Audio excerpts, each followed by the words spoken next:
Sasa kumbe nyota ya mtu ikionekana ung'ang'anizi watu wakusaidie, wanakujaga wenyewe.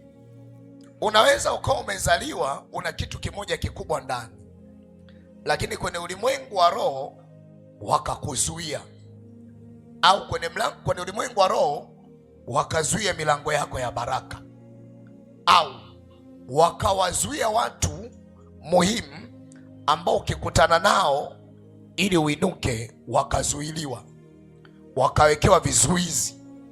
Unaweza ukawa umezaliwa una kitu kikubwa sana. Kwa mfano, ukisoma kitabu kile cha Mathayo, nikuoneshe mfano wa Yesu.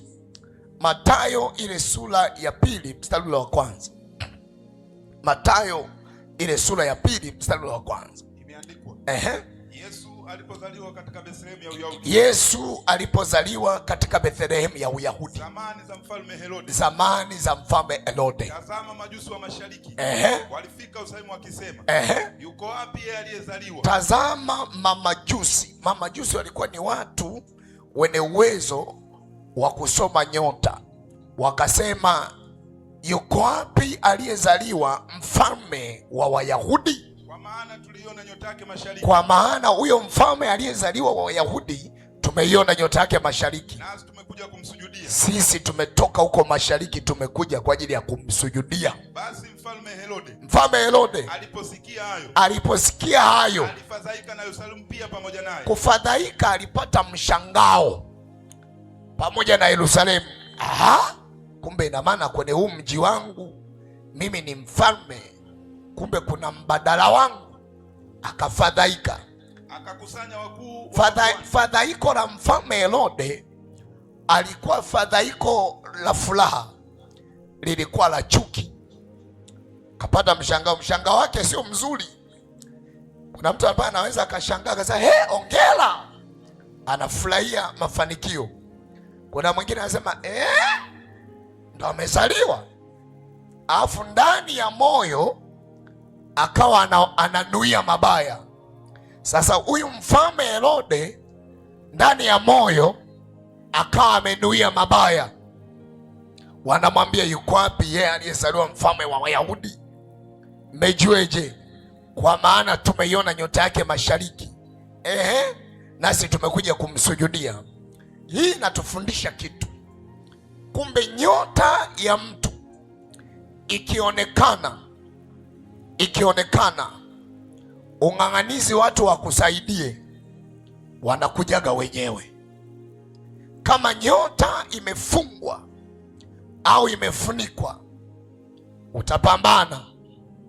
Kuna vitu ambavyo Mungu ameviweka hutaki kupambana, vinatakiwa vije vyenyewe. Anasema, yuko wapi yeye aliyezaliwa mfalme wa Wayahudi? Sisi tumeiona nyota yake mashariki, tumekuja kwa ajili ya kumuinamia, kumpa heshima. Yuko wapi aliyezaliwa? Huyu mfalme Herode aliposikia hivyo akafadhaika, akaanza sasa, kuna mtu kumbe kazaliwa. Akaanza kutengeneza namna ya kutaka huyo aliyezaliwa ambaye ni mfalme wa Wayahudi hauawe. Huyo aliyezaliwa kwamba ina maana atakuja atakaa kwenye kiti changu, hauawe kabla hajakaa. Kinachomfanya mfalme Herode amuue Yesu ni wivu.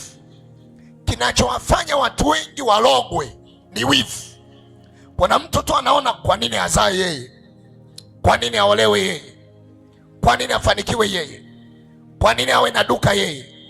Kwa nini awe na maisha mazuri yeye? Ule wivu alionao mtu unampelekesha mtu kufanya mabaya. Ndio maana kuna mtu mwingine hapa umelogwa, aliyekuloga sababu za msingi za yeye kukuloga amekuonea wivu. Mwangalie jirani yako, sio nimwambie kuna mtu amekuonea wivu. Anajua umekaba kwenye nafasi fulani. Tuko pamoja? Kwa kuna mtu sababu ya kuloga ni wivu. Kuna mtu anasema, kwa nini azae yeye? Kwa nini aolewe yeye? Kwa nini ajenge yeye? Kwa nini yeye ndo awe mtu maarufu? Ulimwengu wetu na sasa kwa Waafrika wengi tumetawaliwa na hilani moja ya wivu. Waafrika tuna wivu vibaya mno. Kwa nini yeye? Kwa nini yeye? Na wivu unampelekea mtu kufanya mabaya. Kaona wivu. Kwa nini azae yeye? Kwa nini aolewe yeye? Kwa nini amiliki yeye? Kwa nini awe mtu maarufu yeye? Ile kwa nini inapelekea. Sasa Herode wivu ukamwingia. Ina maana kuna mtu mwingine amezaliwa. Ina maana naye atakuja kuwa mfalme. Nimuue huyo mtu kabla hajafikia. Nisababishe matatizo kwa huyo mtu kabla hajawa. Nimzuie huyo mtu kabla hajawa. Herode sasa akapanga mipango namna ya kuua huyo mtu aliyezaliwa. Ajui yuko nyumba gani, lakini anajua kwa hao mamajusi, kwa sababu ni wataalamu wa kusoma nyota, watanionyesha mahali alipozaliwa huyo mtoto na mimi nitajitia naenda kumsujudia. Kumbe mpango wangu mimi ni kwenda kumuua. Biblia inasema huyu Herode akawaita mamajusi faragani, akawaambia faragani. Faragani leo ni sehemu ya siri.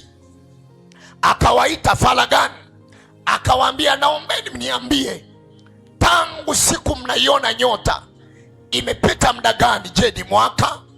Je, ni miezi? Lengo la Herode sio tu anataka ajue miaka au ajue miezi. Lengo la Herode anataka ajue mtoto huyo hana umri gani. Hili afahamu. Anataka sasa, akawaita wale mamajusi. Mamajusi walikuwa ni wataalamu, watu wenye elimu ya nyota.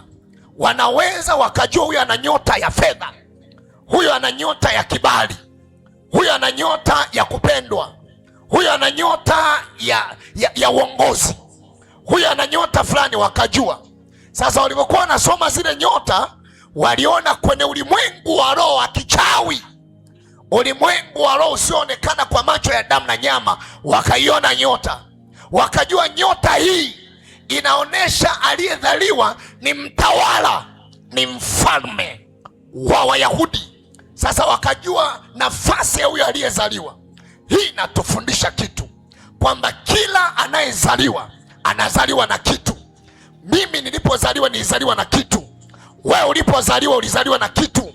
Yule uliyemzaa amezaliwa na kitu. Piga Bwana Yesu makofi. Unacho kitu. Sema nilipozaliwa tu nilizaliwa na kitu.